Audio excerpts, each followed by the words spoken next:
Ya, kali ini saya akan membahas soal pengecekan pada audio prosesor AP2712B, dan ini juga berlaku untuk AP2712D yang versi komersial. Selalu diingatkan bahwa selalu awali pengecekan dengan 2 langkah prosedur, yaitu cek jalur dan IC. Nah, itu yang paling penting. Jadi di website Mam Audio di halaman problematika itu pasti ada namanya 2 langkah prosedur, pasti ada penjelasan soal itu. 2 langkah prosedur itu yaitu cek jalur dan IC. Nah, selanjutnya setelah cek jalur semua aman, IC-nya juga aman, baru cek juga pengkabelan ke soket input dan soket output. Nah, seperti pada produk yang lainnya, kasus yang sering itu tidak bunyi sama sekali. Nah, khusus untuk AP2712B, setelah pengecekan di awal tadi yang dijelaskan sebelumnya, cek di bagian saklarnya. Ini khusus untuk yang tidak bunyi sama sekali. Setelah melewati tahap yang awal tadi, cek bagian saklarnya, yaitu diambil outputnya di sini, yang kaki sebelah kiri, kan ini DPDT ya, jadi 2 di kiri dan kanan. Jadi cek di bagian kanan saja, ambil out di pin belakang dan depannya, salah satu saja. Kalau di keduanya bunyi, berarti masalahnya memang dari DPDT. Tapi kalau di keduanya sudah tidak, kalau di belakang tidak bunyi, artinya masalahnya bukan dari DPDT. Kalau di depan sudah pasti bunyi ya, itu karena langsung ke input ya. Silakan perhatikan jalurnya. Jalurnya itu langsung ke input ya. Kalau di depan pasti bunyi. Nah, kalau di pin yang depan saja tidak bunyi, ya pertama tadi cek jalurnya, kemudian cek pengkabelan ke input dan outputnya, ke soketnya maksudnya. Nah, kalau di pin belakang tadi tidak bunyi sama sekali, misalkan ya, karena kasusnya itu banyak ya, bisa tidak bunyi sama sekali atau bisa tidak berfungsi salah satu potensionya. Nah, kalau kasusnya tidak bunyi sama sekali, ya pengecekannya itu tadi. Nah, sekarang akan saya jelaskan bagian-bagian atau tahap-tahap tertentu untuk pengecekan di beberapa bagian. Jadi ini di web juga sudah dijelaskan. Tutorial ini berlaku juga untuk AP2712D. Tutorial ini dibagi menjadi 4 bagian. 5 ya harusnya. 5, ini 5. Harusnya ini 5. Nah, yang pertama tahap 1 dan 2 untuk pengecekan bagian low. Jadi misalkan yang nggak berfungsinya hanya potensio yang bottom atau low, ya tinggal cek di tahap 1 dan 2.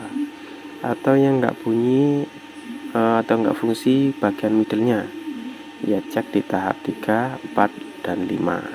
Kalau yang nggak bunyi bagian atau nggak fungsi potensio yang 8G atau HIG, ya yang dicek tahap 6 dan 7.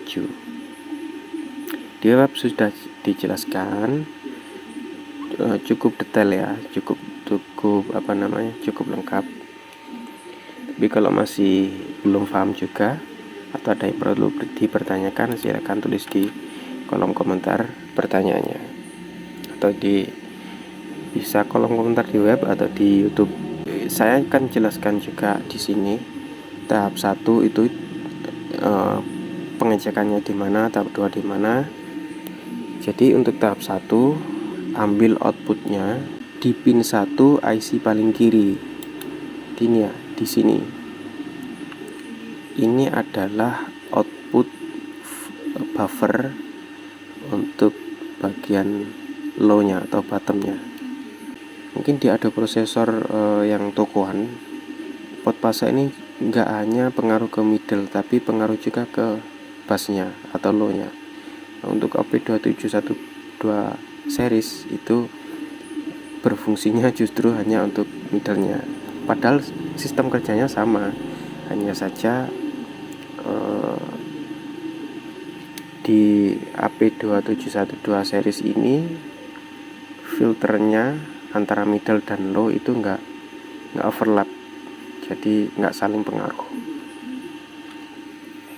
Ya, nanti ini fungsinya fase ini akan membuat middle-nya terasa tipis atau tebal, itu aja. Nah, kembali ke tahap 1. Jika di tahap 1 ini nggak bunyi, cek 2 langkah prosedur. Apa tadi? Cek jalur dan cek IC. IC baru nggak menjamin ya. Saya belum lama ini beli IC NE5534, sama sekali nggak ada yang berfungsi.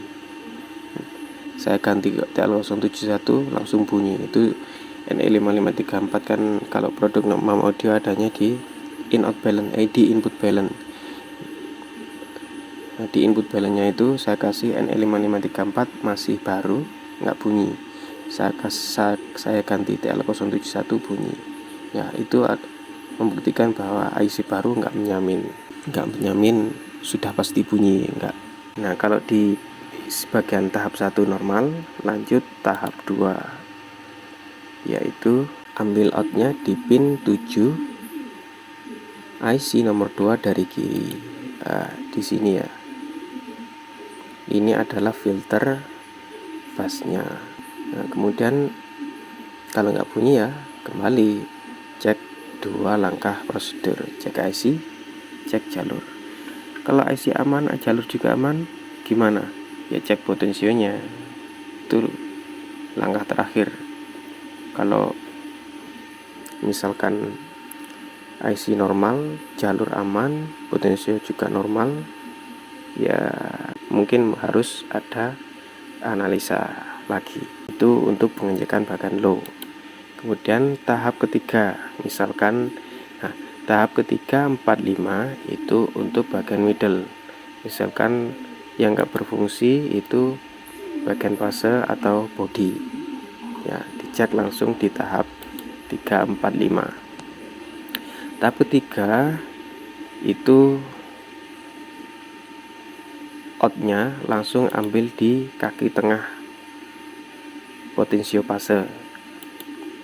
Normalnya saat fase ditutup full kiri itu bunyi, full kanan juga bunyi, tapi fasanya beda. Kalau full kanan itu fasanya normal, kalau full kiri itu fase middle-nya itu dibalik. Tahap 4, ambil out di pin 7 IC nomor 3 dari kiri atau nomor 2 dari kanan ya. Pin 7 IC nomor 3 dari kiri atau nomor 2 dari kanan. Jadi yang ini adalah buffer bagian middle.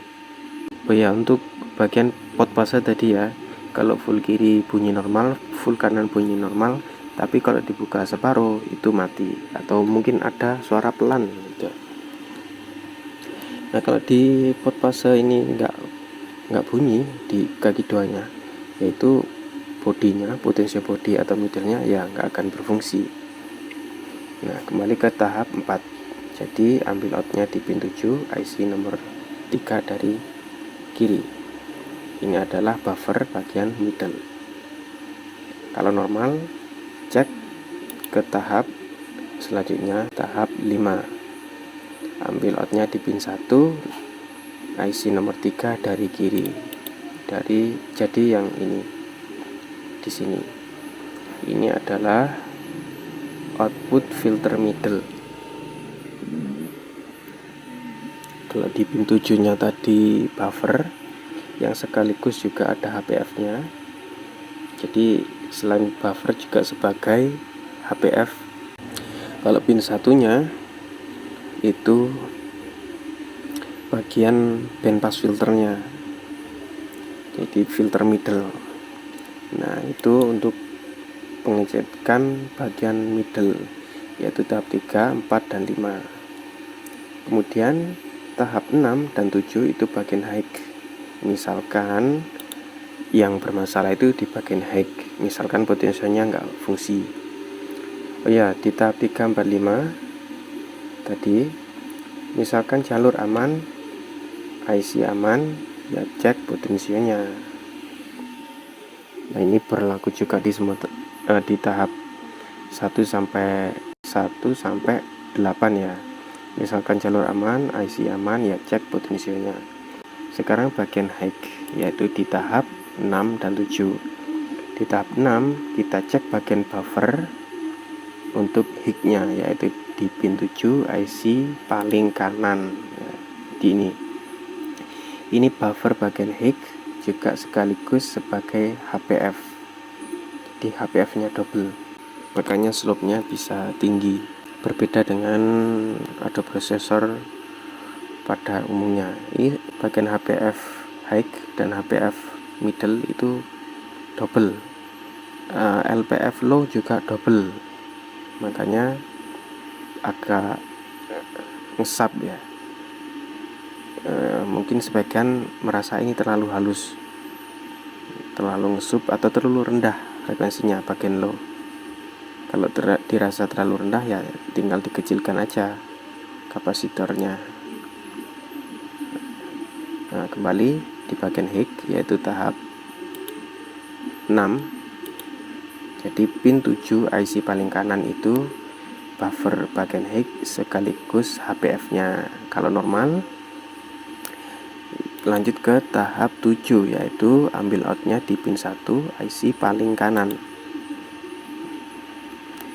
Pin 1 paling kanan. Jadi ini output filter utama di bagian high. Nah, kalau di semua titik tadi, di semua pin tadi itu bunyi, artinya semua filter normal.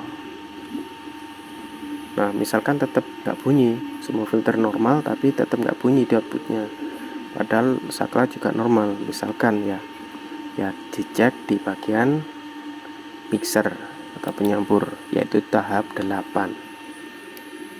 Di tahap 8 ini kita mengecek di bagian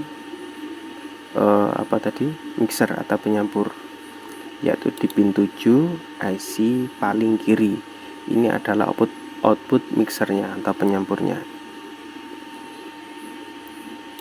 Nah, tentu kita tidak perlu coba di semua tahap ya, kecuali masalahnya tidak bunyi sama sekali.